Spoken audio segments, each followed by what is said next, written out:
Welcome मेरे C++ के video के सीरीज में।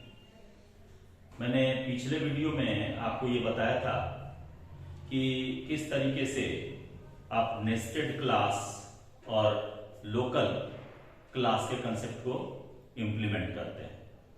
मैं इस वीडियो में आपको ये बताऊंगा कि एरे कैसे बनाएंगे, यानी ऑब्जेक्ट जहां हम बनाते थे सिंगल किसी भी पर्सन या किसी स्टूडेंट के इंफॉर्मेशन को रखने के लिए, तो उसके जगह पर हम नंबर ऑफ स्टूडेंट्स या नंबर ऑफ एम्प्लॉय के लिए हम कैसे बनाएंगे, यानी ऑब्जेक्ट का हम एरे कैसे बनाएंगे।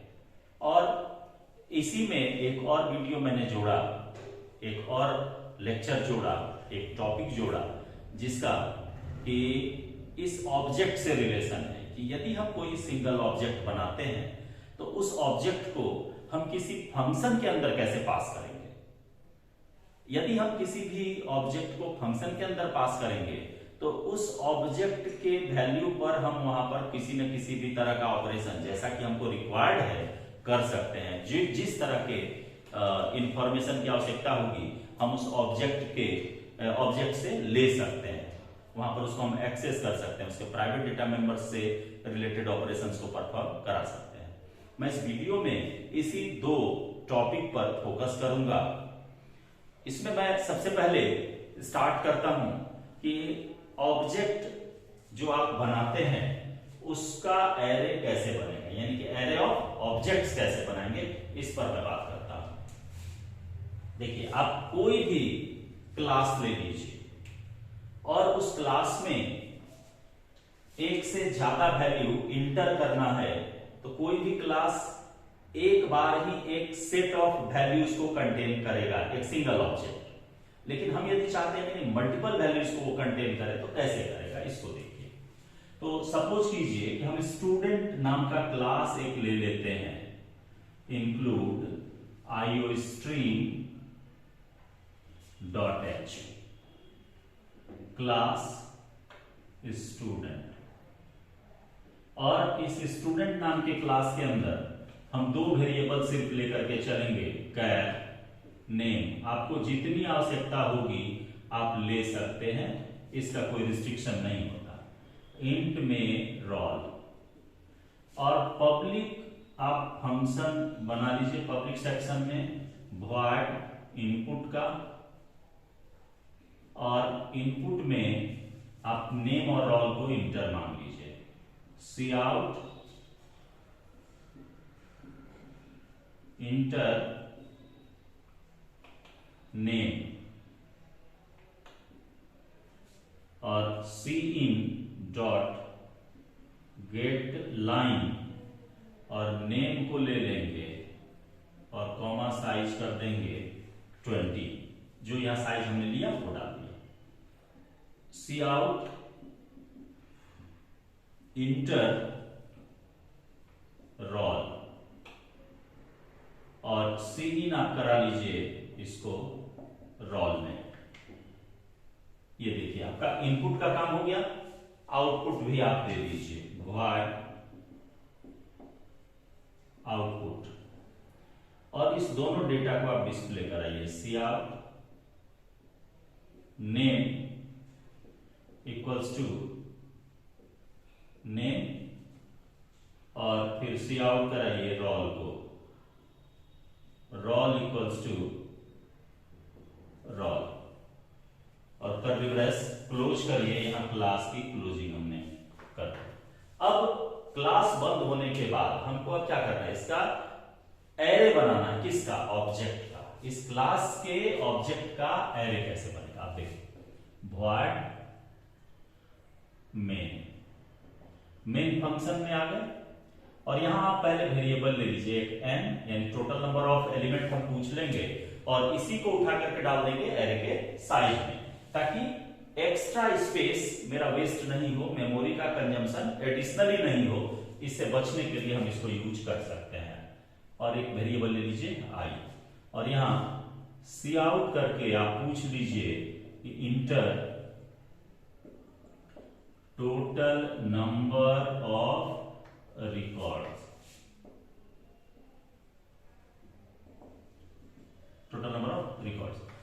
सी इन कर लीजिए और एन में आप इसको इनपुट ले लीजिए। अब एन में जब आप इनपुट ले लीजिएगा तो C++ आपको फैसिलिटी प्रोवाइड करता है कि according to their requirements we can create any types of variable anywhere inside the program. अपने रिक्वायरमेंट के हिसाब से प्रोग्राम के किसी भी प्लेस पर हम वेरिएबल को डिक्लेयर कर सकते हैं, चाहे जितना हमको डिक्लेयर करना पड़े। तो ये फैसिलिटी हमको एडवांटेज के रूप में यहाँ C++ में मिल जाती है। अब आप ऑब्जेक्ट बनाइए स्टूडेंट का, स्टूडेंट st, और यहां पर हम इसमें साइज डाल दिए n। तो एक भी रिकॉर्ड के लिए जो डेटा हमारा एडिशनली बचेगा नहीं, तो नहीं बचेगा तो मेमोरी का जो वेस्टेज है वो भी रिड्यूस हो जाएगा। अब यहां पर आप आइए और आकर के एक लूप लेकर के चलिए, for i = 0, i n and i++, और आप कॉल कर लीजिए st of i डॉट, किसको, तो इनपुट को।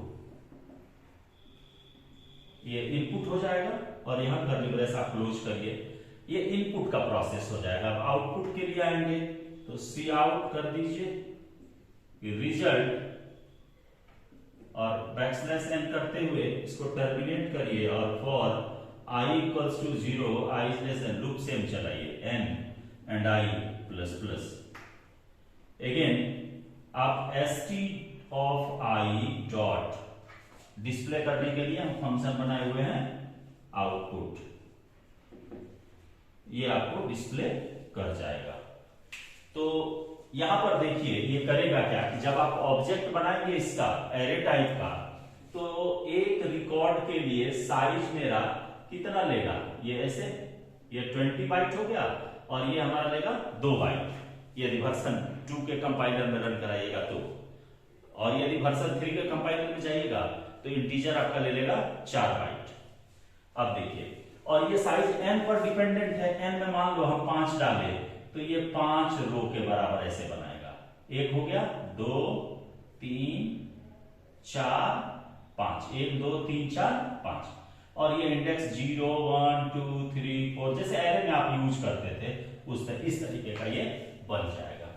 तो यहां पर आपको ये बात तो समझ में आ गई कि n यदि हम इनपुट करके पुट करते हैं यहां, तो उस केस में हमको ये फैसिलिटी मिल जाएगा कि एडिशनल रिकॉर्ड के लिए जो जगह बन जाता, यदि यहां पर हम कांस्टेंट स्टार्टिंग में ये साइन कर देते तो उससे तो ये ज्यादा बेटर है मेरा कि कोई भी वेस्टेज नहीं है यहां मेमोरी का। तो हम जितना चाहेंगे उतना ही हम इनपुट ले सकते हैं, और यदि हम एरे बनाए तो लूप लगा दिए तो मल्टीपल टाइम्स एंट्री हो गई। जैसे हमने ये स्टूडेंट के लिए बनाया, आप इसमें बना सकते हैं एम्प्लॉय के लिए कि एम्प्लॉय का नेम, उसकी आईडी, और उसके साथ साथ उसके बेसिक सैलरी को इनपुट करे और उसके आधार पर कैलकुलेट करे उसका HRA, DA, TA, MA, PF और जो इनकम टैक्स है वो परसेंटेज के बेसिस पर।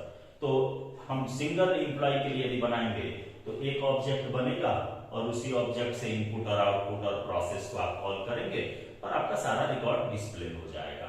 लेकिन यदि हम एक से ज्यादा एम्प्लॉय के इंफॉर्मेशन को गैदर करें और उन सारे का कैलकुलेशन करें तो उस केस में हमको ये एरे बनाना पड़ेगा ऑब्जेक्ट का। तो जिसके लिए आपको इस प्रोग्राम के मदद से आप इससे कॉम्प्लेक्स से कॉम्प्लेक्स प्रॉब्लम सॉल्व कर सकते हैं।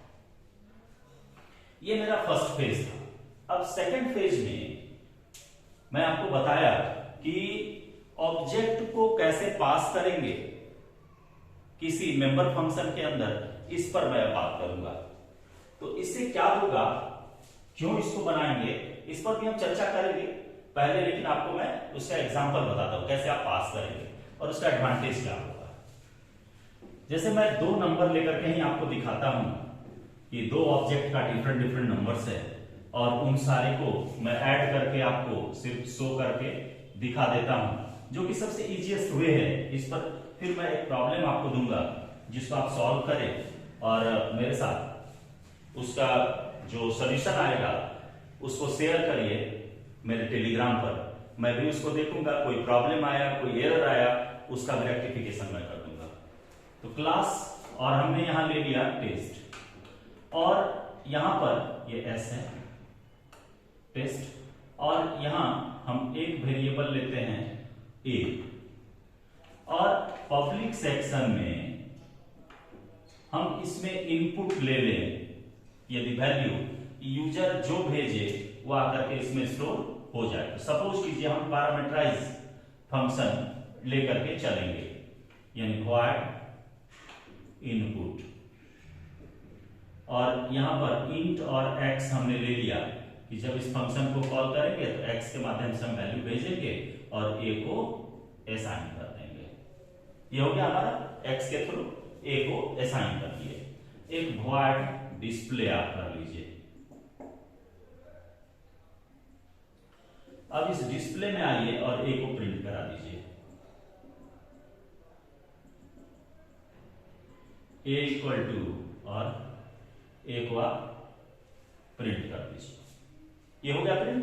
अब आप देखिए एक फंक्शन और हम इसमें लेकर के चलेंगे, void और सम, और इस सम के अंदर हम दो टेस्ट टाइप के ऑब्जेक्ट को पास करेंगे। तो टेस्ट टाइप के ऑब्जेक्ट को जब आप पास कीजिएगा कैसे होगा, तो यहां पर हम लिखेंगे, देखिए टेस्ट, ये पहला आर्गुमेंट हो गया, फिर एक बार टेस्ट लिख देंगे, ये दूसरा आर्गुमेंट हो गया।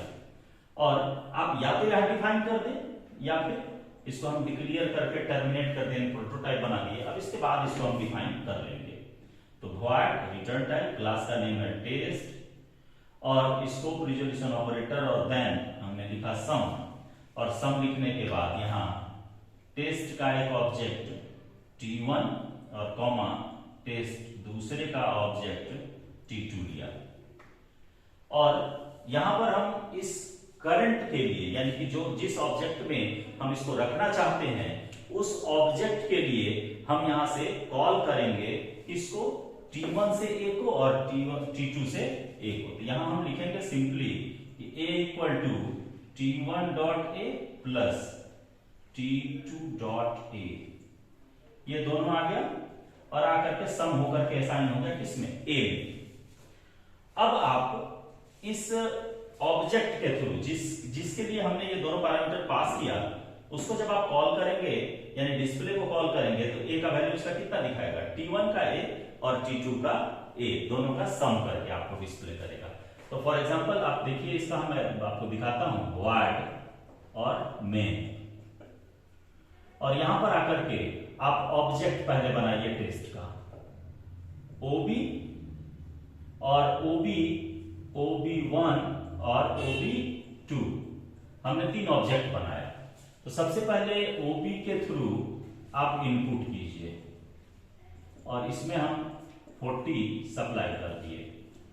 ob1 को कॉल करेंगे इनपुट, और इसमें 70 सप्लाई कर दिए।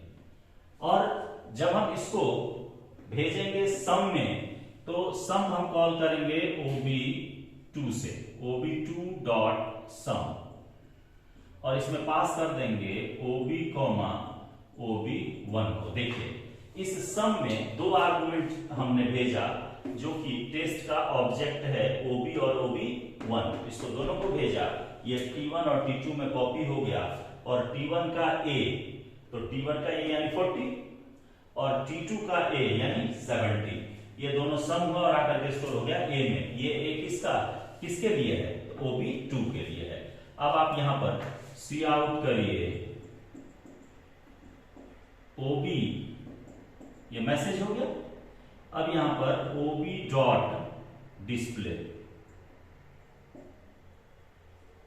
को कॉल करिए, फिर सी आउट ob1 और ob1 डॉट डिस्प्ले ob2 और यहां पर ob2 डॉट डिस्प्ले आप करेंगे तो ये पाएंगे इस जगह पर ob डॉट डिस्प्ले में ये आपको पुराना वाला वैल्यू यानी कि 40 दिखाएगा, ob1 के डिस्प्ले में 70 दिखाएगा, और यहां पर आएंगे तो ये दिखाएगा 110 110, क्योंकि ये दोनों जुड़ जाएगा इसके मदद से। तो हम किसी भी ऑब्जेक्ट को फंक्शन के आर्गुमेंट के रूप में पास कर सकते हैं, हमको जैसा जरूरत होगा वैसा। तो इस वीडियो में मैं यहीं तक रखता हूं। अगले वीडियो में इससे रिलेटेड और भी कुछ टॉपिक्स जो कि आपके काम के लायक है मैं उसको बताऊंगा, और इससे रिलेटेड एक सॉल्यूशन क्वेश्चन की मैंने बात किया था स्टार्टिंग में, तो इस पर आप एक क्वेश्चन ये समझ लीजिए कि हमको एंट्री करना है केजी और ग्राम, एंट्री करना है केजी और ग्राम में, और दो अलग अलग वेट को ऐड करके डिस्प्ले करना है कि कितना केजी और कितना ग्राम हुआ, ये तीसरे के थ्रू। हमने आपको हिंट्स दिया, पूरा उससे रिलेटेड प्रोग्राम्स आपको बता दिया। अब आपको इसका सॉल्यूशन करना है और आप शेयर कीजिए, देखते हैं आप कितने समझे और कितने अच्छे तरीके से आप इस प्रॉब्लम का सॉल्यूशन निकाल सकते हैं। तो इस वीडियो में बस इतना ही, फिर अगले वीडियो में मिलेंगे नए टॉपिक के साथ। तब तक धन्यवाद, जय हिंद।